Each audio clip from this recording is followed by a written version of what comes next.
and welcome back to our video lesson, this time about surface area of solids.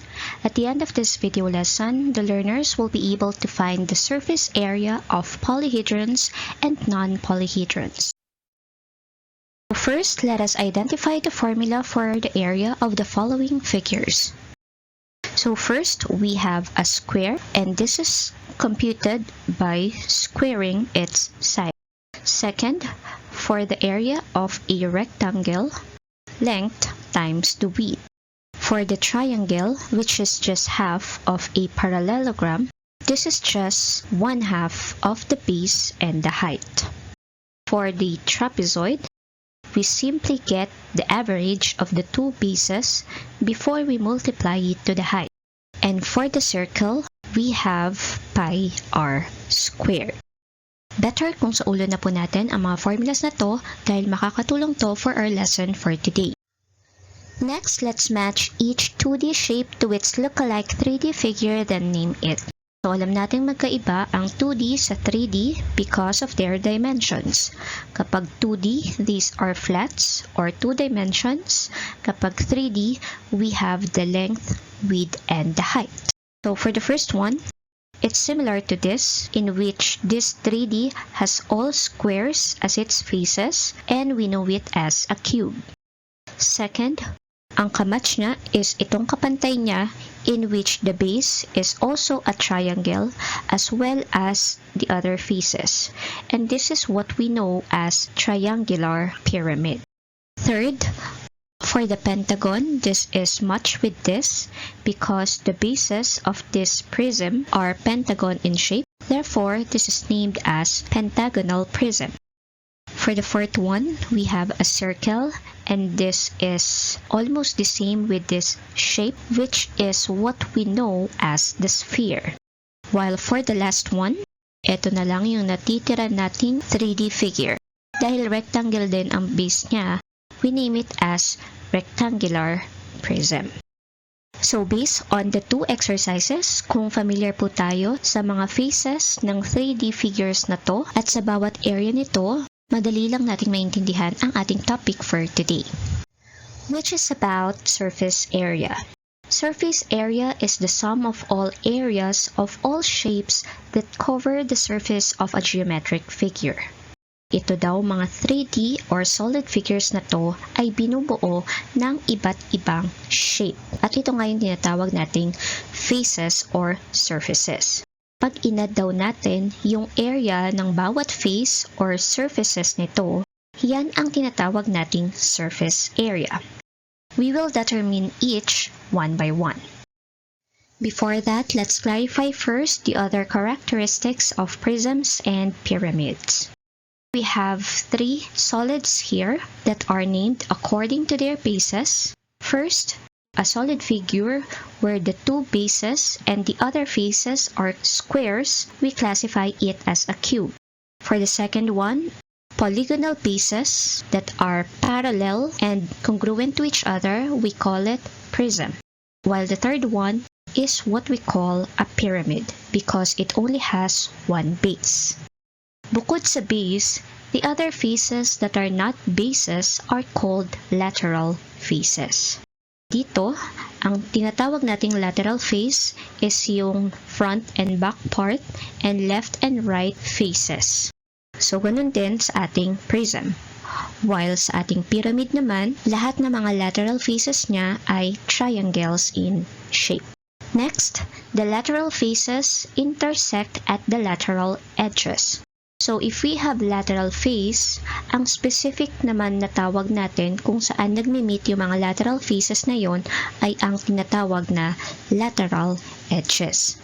While, for the pyramid, ang mga lateral edges naman ito ay nagmi-meet at the peak point.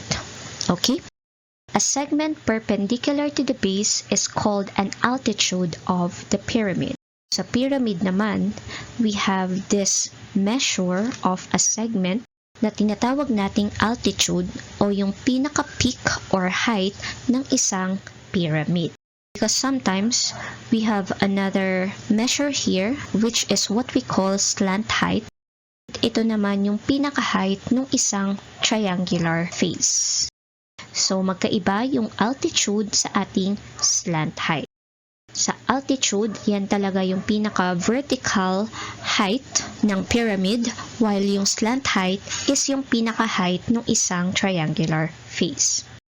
For prisms, lateral edges are parallel segments. Dito naman sa ating prism, ang tinatawag nating altitude ay similar na rin sa ating lateral edge. At itong mga lateral edges na to ay parallel to each other. While for pyramid, lateral faces meet at the top point except for the base. Itong mga lateral faces na to ay nagmi-meet sa top point, except yung pinaka-base. So I hope familiar tayo sa bawat part ng prisms and pyramids. Let's now proceed to the surface area of polyhedrons. Let's have first the cube. Ang cube ay galing mula sa net na ito. Ang surface area is yung sum ng bawat area ng face na bumubuo dito. Since ang bawat face na ito ay square in shape, and we know that the area of each square is s squared, that means lahat ng faces ay may area na s squared. So we simply add the area of those faces, and to add this, we have 6s squared. Therefore, the formula for the surface area of a cube is equal to 6s squared, where s is the measure of the side or edge of a square base. Next, for rectangular prism, ito naman ay galing out of this net. From the word rectangular, that means the bases are rectangles in shape. Itong side na to ay possible na square, pwede rin namang rectangle. Anyway, we know that a square is a rectangle. We know that it has 3 dimensions, the length, the width, and the height. So let's identify first the area of the top and lower part. Ang area nito ay length times the width. For the front part, we have the length and the height. Therefore, that's L times H. And for the left and right side, we have width times the height. Therefore, we can simplify the formula by adding like terms so that we can have this simple formula. In short, the surface area of a rectangular prism is equal to 2 times length and width plus 2 times length and height plus 2 times width and height, where L, W, and H are length, width, and height respectively. Third, for the pyramid, we will focus on square pyramid. Ang net nito ay binubuo ng ating base na square at ang lateral faces na triangles. We know that the area of a square is equal to s squared, while for the triangle, that is base times height divided by 2. This one is equal to s squared plus base times height over 2 na 4 na beses. And since this one is a regular pyramid, lahat ng lateral faces niya ay equal sa isa't isa. So, just to simplify this, we can have 4 over 2 times base times height. So, 4 divided by 2, that's 2. We will simply add that to s squared. Therefore, the surface area of a square pyramid is equal to s squared plus 2sh. So, bakit natin nabago yung b into s? Because the base here is automatically equal to the side of the square. So, instead of using b, we use s here, where s is the side of the square base and h is the slant height of the lateral face. Again, sa formula na ito, yung s is yung pinaka-edge ng square base, while yung h is yung slant height lang ng ating triangle. Okay? Now let's use the formulas that we have derived a while ago in answering the following examples. Number 1, let's find the surface area of a cube whose one edge is equal to 5 centimeters. Given the figure, which is a cube, let's use the formula for its surface area. So from the given, wherein the edge is equal to 5 centimeters, we simply substitute that to the formula. 6 because a cube has 6 faces, and s squared because each face are squares in shape. So 5 squared is 25 times 6, that will be 150 square centimeters. When we say surface area, the unit is still square units. Okay? Number 2, let's find the surface area of a shoebox whose length is 20 inches, width is 5 inches, and height, which is 7 inches. Since we're talking about shoebox, we know that this is similar to a rectangular prism, and we'll be using this. So let us just substitute the given, and once you substitute that, follow the MDAS rule, wherein we multiply before we add. So 2 times 20, 40 times 5, 200. 2 times 20, 40 times 7, that's 280. 2 times 5, 10 times 7, that's 70. And then, let's add the following.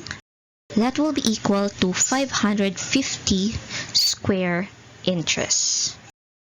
Number 3, let's find the surface area of a square pyramid with the base length of 7 decimeters and a slant height of 30 decimeters. So since we have a square pyramid, let's use this formula.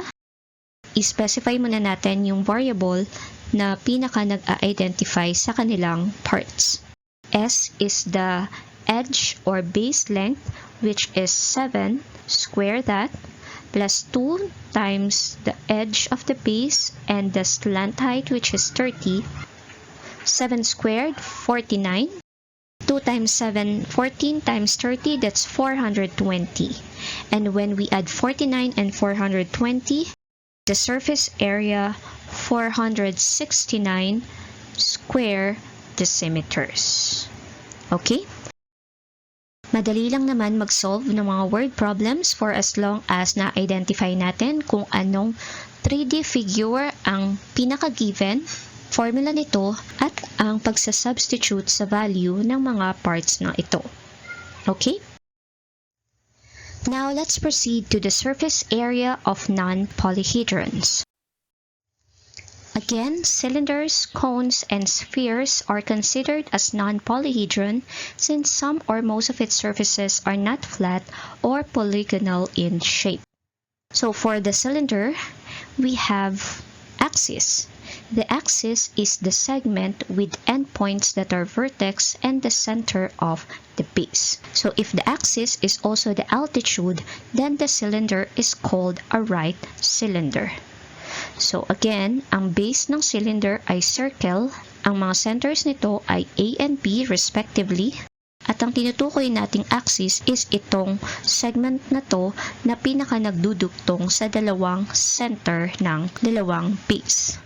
So kapag ito daw ay the same with the altitude, itong cylinder na to ay tinatawag nating right cylinder.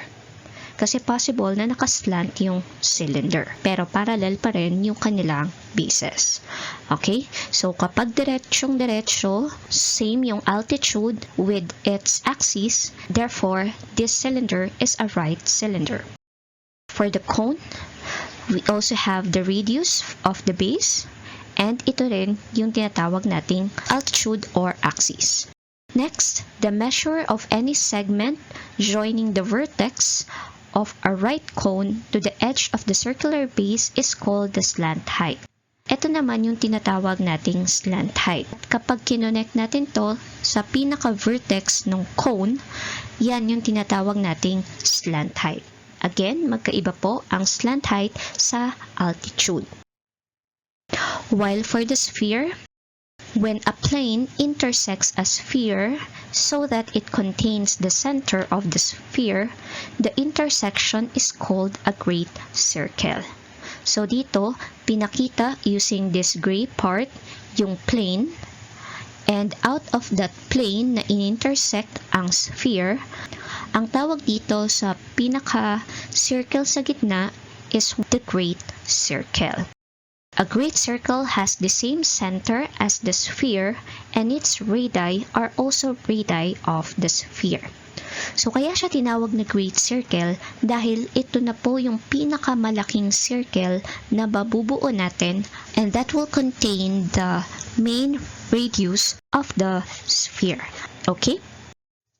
Now let's go back to the surface area. For the cylinder, ito ay galing sa net na ito na kung saan we have two circular bases at itong curved surface na to almost look like a parallelogram. Let's add the area of each part. The area of the circle is equal to pi r squared, while for this parallelogram, we can have base times the height. The height here pertains to the altitude or the axis of the cylinder, while itong base natin ay galing sa pinaka-curved edge ng ating base. In a circle, ayan yung tinatawag nating circumference. Circumference is equal to pi times d or 2 pi r. So therefore, instead of using b, I'd rather choose 2 pi r because that is the circumference of the circular base. Combine the formula here, we can have pi r squared plus pi r squared, that's 2 pi r squared, plus the area of this, which is 2 pi r times the height. So therefore, the surface area of a cylinder is equal to 2 pi r squared plus 2 pi r h, where r is the radius of the circle and h is the height or altitude of the cylinder.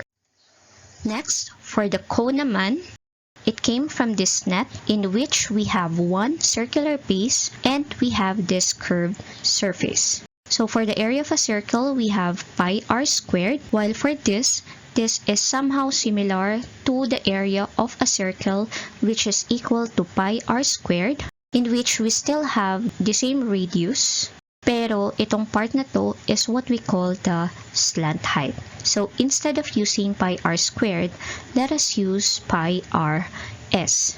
So let us just add their areas, so that will be equal to pi r squared plus pi r s, where r is the radius of the base and s is the slant height. Last but not the least, we have sphere. Dito naman, mahirap ipakita ang kanyang pinaka-net dahil this is out of spiral or curved faces. Ito lang ang ating mapapakitang illustration. This is based on what Archimedes, a great mathematician's conclusion. He said that the area of a sphere is 4 times that of a great circle. Kailangan lang po nating i-add yung area ng 4 na great circle. Therefore, we shall have 4 pi r squared for the surface area of a sphere, where r is the radius of the sphere. Okay? At this point, let's use the formulas that we have derived a while ago. Number 4, find the surface area of a can whose height is 10 inches and radius of 3 inches. So from the given can, that is cylinder in shape, and let us use this formula. From the given, h is the height, which is 10 inches, and the radius is 3 inches. So we simply substitute that to our given formula. Using PEMDAS, we can use the exponent first. 3 squared 9 times 2, that's 18 pi, plus 2 times 3, 6 times 10, 60 pi. So 18 pi plus 60 pi, that is equal to 78 pi. And if we are going to use the real value of pi, which is equal to 3.14, that will be equal to 245.04 square inches. Therefore, the surface area of that can is this. Number 5, find the surface area of a cone with r equal to 5 decimeters and a slant height of 10 decimeters. So dito naman, given na yung cone, we simply just use the given r for the radius and s for our slant height. So we'll have pi times r, which is 5 squared, plus pi times r times the slant height 10. 5 squared, that's 25 pi. 5 times 10, 50. So that's 50 pi. And 25 pi plus 50 pi, that is 75 pi. Or 235.62 square decimeters. Number 6. How much plastic is needed for a plastic-type ping-pong ball with a diameter of 20 millimeters? The thing here is a ping-pong ball, which is an example of a sphere, 4 pi r squared. But in the given, we have a diameter. The diameter is double of the radius, therefore we shall use r, which is half of it, and that is r equal to 10 millimeters. Using the formula, we can have 4 pi r squared, which is 10. So 10 squared is 100 times 4, that is 400 pi. Or 1256.64 square millimeters.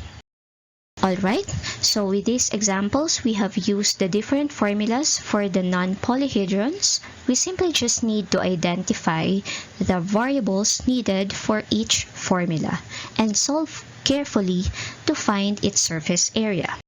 So to sum it up, again, when we see surface area, this is the sum of all areas of all shapes that cover the surface of a geometric figure. So out of this 3D figure, nanggaling po sila sa mga flat faces or surfaces na ito at inad lang po natin yung mga areas ng bawat shape na iyan, kaya tayo nakabuo ng different formulas for it. I hope magamit ito ng maayos sa pag-solve ng different word problems involving surface area. Right, thank you for listening to our video lesson about surface area of solids.